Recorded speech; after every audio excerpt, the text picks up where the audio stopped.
Dans Femmes Club, Pierre et Sœur souhaitent rendre hommage aux grandes femmes oubliées de l'histoire. Portrait de Tamara de Lempicka. Qui est cette femme, peintre, féministe des années folles, qui a tant marqué les esprits par son style reconnaissable en un coup d'œil? Artiste libre, Tamara de Lempicka, de son vrai nom Maria Gorska, est née en 1898 à Varsovie, en Pologne.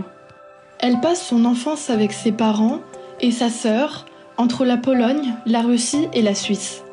En 1914, à l'âge de 16 ans, elle s'inscrit à l'Académie des Beaux-Arts de Saint-Pétersbourg. Elle y reste pendant toute la Première Guerre mondiale. L'année de ses 18 ans, elle épouse Tadeusz Lempicki, un aristocrate avocat polonais. Lors de la révolution bolchevique de 1917, elle fuit la Russie avec son mari et s'installe à Paris. Ils sont contraints de vendre leurs œuvres d'art et bijoux pour survivre. C'est à Paris qu'elle décide de devenir peintre dans le but de retrouver sa richesse et de devenir célèbre. Elle devient l'élève de Maurice Denis, un peintre du mouvement Nabi, et d'André Lotte, un représentant du cubisme. Elle se forge alors son propre style art déco, qui est une synthèse entre toutes les influences auxquelles elle est confrontée. Le cubisme, le futurisme, mais également le maniérisme de la Renaissance. Tamara de Lempicka partage la vision de son maître Maurice Denis, selon laquelle la peinture doit être décorative.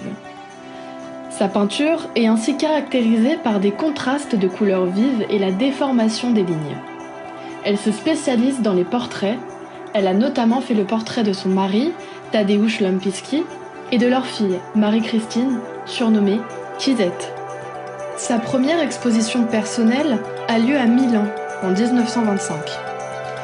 La même année, elle fait partie de l'exposition internationale des arts décoratifs et industriels modernes qui a lieu à Paris.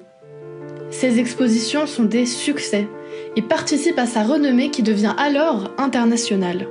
Sa peinture est marquée par les années folles, notamment avec la représentation du luxe, de la fête, des coupes à la garçonne, de la sensualité. Elle se met ainsi à peindre beaucoup de nus. Ses œuvres reflètent également les grandes inventions du début du XXe siècle, comme l'automobile ou encore le téléphone. En effet, Tamara de Lempicka s'est représentée au volant d'une Bugatti dans son autoportrait de 1929, qui a fait la couverture du magazine de mode allemand Die Dame. De plus, la photographie et le cinéma influencent beaucoup la peinture de Tamara de Lempicka. Elle joue sur les contrastes de lumière, ce qui rappelle l'effet des projecteurs. En 1929, elle part pour la première fois à New York et est fascinée par l'architecture de la ville avec les gratte-ciel. Cette architecture new-yorkaise se retrouve sur plusieurs de ses tableaux, sur lesquels elle a peint des buildings en arrière-plan. Elle retourne ensuite en France et se remarie en 1933 avec le baron Raoul Kuffner, dont elle fait le portrait. Les années 1930 correspondent à un changement dans son style artistique, lié à une crise mystique et une dépression qu'elle traverse. En effet, elle abandonne les nus et les portraits de personnalités pour se consacrer à des représentations religieuses plus sobres. Ainsi, elle se met à peindre des vierges tristes, de saints et saintes et de paysannes polonaises en train de prier.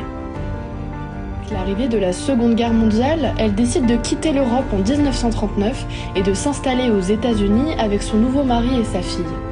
Ne recevant plus de commandes de portraits du fait de la guerre, elle se met à peindre des natures mortes, représentation qui était totalement absente de sa peinture auparavant. N'étant pas totalement abandonné les portraits, elle se met également à peindre une série de portraits de jeunes femmes idéalisées avec un turban, dans le but de définir progressivement les normes d'un visage modèle. Après la guerre, Tamara de Lempicka retrouve son studio parisien rue Méchin. Mais à la mort du baron Kuffner en 1962, elle décide de rejoindre sa fille, Kizette, à Houston. Elle abandonne la facture lisse qui caractérisait ses premières toiles pour suivre la tendance du moment, la peinture au couteau. Mais dans les années 50, avec l'essor de l'abstraction, ses œuvres suscitent moins l'intérêt des acheteurs.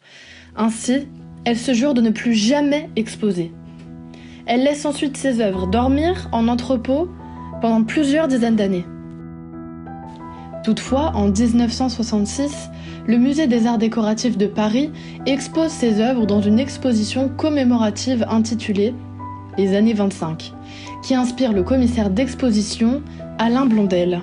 Blondel monte une rétrospective de l'œuvre de Tamara en 1972 pour la Galerie du Luxembourg qu'il nomme Tamara de Lempicka de 1925 à 1935.